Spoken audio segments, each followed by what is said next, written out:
You, John Fitzgerald Kennedy, do solemnly swear. I, John Fitzgerald Kennedy, do solemnly swear. That you will faithfully execute the office of President of the United States. That I will faithfully execute the office of President of the United States. And will, to the best of your ability. And will, to the best of my ability. Preserve, protect, and defend the Constitution of the United States. Preserve, protect, and defend the Constitution of the United States. So help you God. So help me God.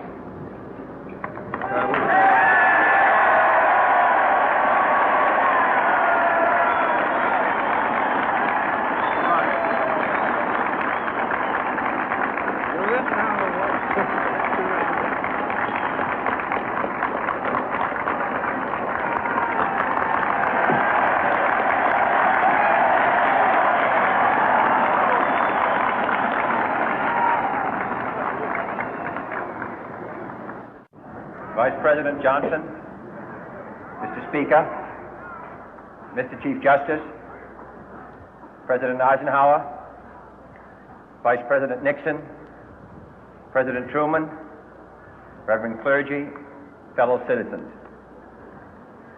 We observe today not a victory of party, but a celebration of freedom, symbolizing an end as well as a beginning, signifying renewal as well as change.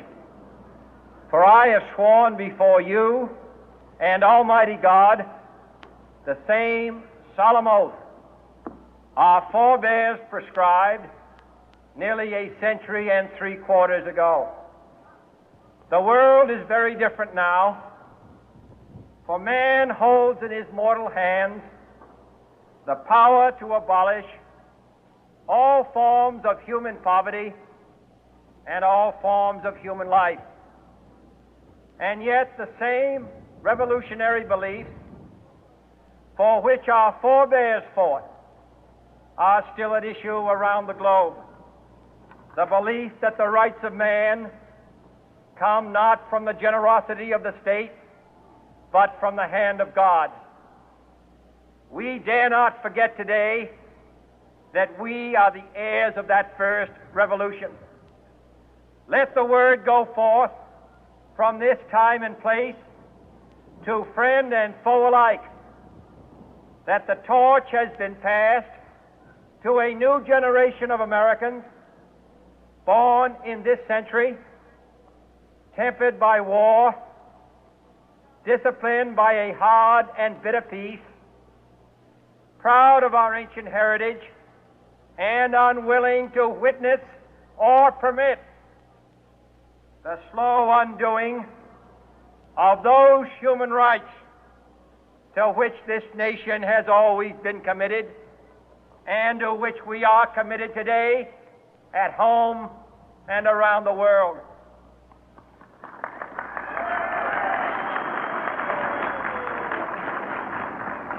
Let every nation know, whether it wishes us well or ill, that we shall pay any price, bear any burden, meet any hardship, support any friend, oppose any foe to assure the survival and the success of liberty.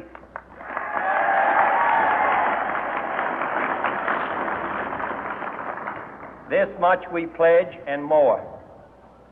To those old allies whose cultural and spiritual origins we share, we pledge the loyalty of faithful friends. United, there is little we cannot do in a host of cooperative ventures. Divided, there is little we can do, for we dare not meet a powerful challenge at odds and split asunder. To those new states whom we welcome to the ranks of the free, we pledge our word that one form of colonial control shall not have passed away merely to be replaced by a far more iron tyranny. We shall not always expect to find them supporting our view, but we shall always hope to find them strongly supporting their own freedom, and to remember that in the past, those who foolishly sought power by riding the back of the tiger ended up inside.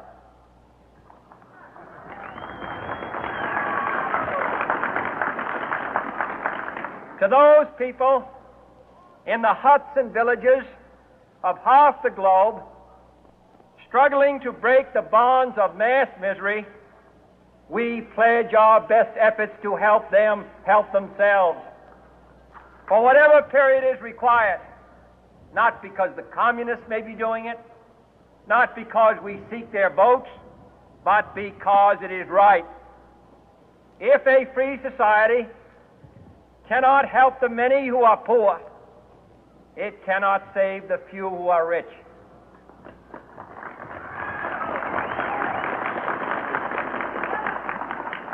To our sister republics south of our border, we offer a special pledge to convert our good words into good deeds, in a new alliance for progress, to assist free men and free governments in casting off the chains of poverty.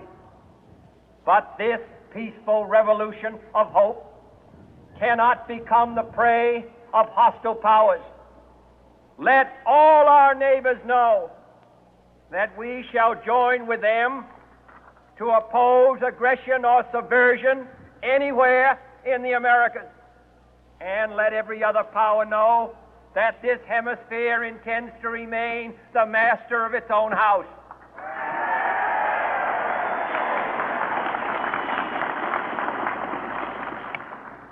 To that world assembly of sovereign states, the United Nations, our last best hope, in an age where the instruments of war have far outpaced the instruments of peace, we renew our pledge of support to prevent it from becoming merely a forum for invective, to strengthen its shield of the new and the weak, and to enlarge the area in which its writ may run. Finally, to those nations who would make themselves our adversary, we offer not a pledge, but a request that both sides begin anew the quest for peace. Before the dark powers of destruction, unleashed by science, engulf all humanity in planned or accidental self-destruction, we dare not tempt them with weakness, for only when our arms are sufficient beyond doubt can we be certain beyond doubt that they will never be employed. But neither can two great and powerful groups of nations take comfort from our present course, both sides overburdened by the cost of modern weapons, both rightly alarmed by the steady spread of the deadly atom, yet both racing to alter that uncertain balance of terror that stays the hand of mankind's final war. So let us begin anew, remembering on both sides that civility is not a sign of weakness, and sincerity is always subject to proof. Let us never negotiate out of fear, but let us never fear to negotiate.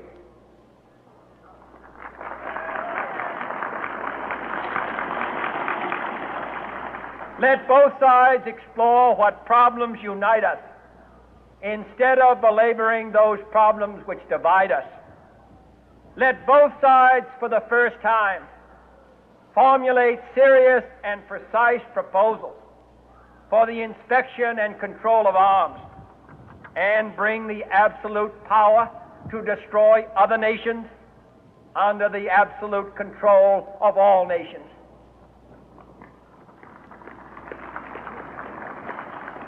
Let both sides seek to invoke the wonders of science instead of its terrors. Together, let us explore the stars, conquer the deserts, eradicate disease, tap the ocean depth, and encourage the arts and commerce. Let both sides unite to heed in all corners of the earth the command of Isaiah to undo the heavy burden and let the oppressed go free. And if a beachhead of cooperation may push back the jungle of suspicion, let both sides join in creating a new endeavor, not a new balance of power, but a new world of law, where the strong are just and the weak secure and the peace preserved. All this will not be finished in the first 100 days, nor will it be finished in the first 1,000 days, nor in the life of this administration, nor even perhaps in our lifetime on this planet. But let us begin.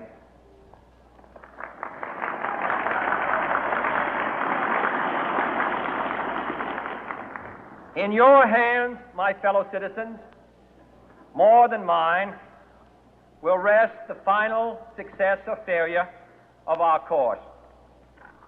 Since this country was founded, each generation of Americans has been summoned to give testimony to its national loyalty.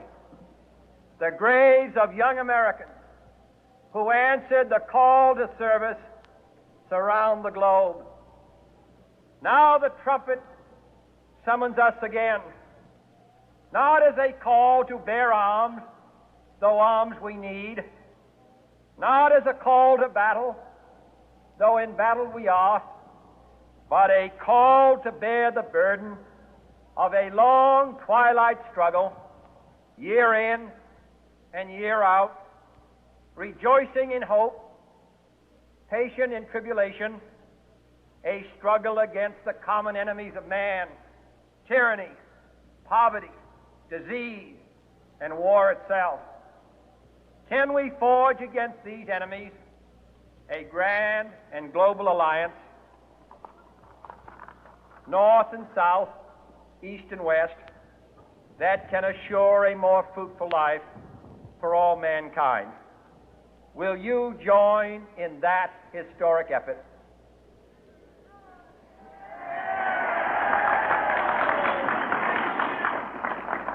In the long history of the world, only a few generations have been granted the role of defending freedom in its hour of maximum danger.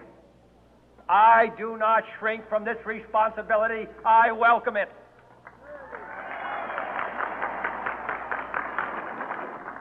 I do not believe that any of us would exchange places with any other people or any other generation.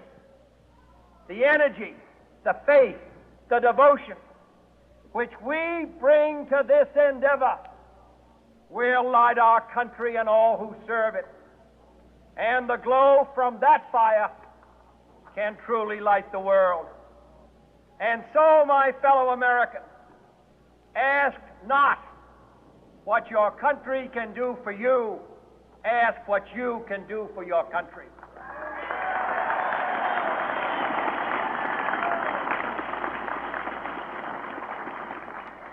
My fellow citizens of the world, ask not what America will do for you, but what together we can do for the freedom of man.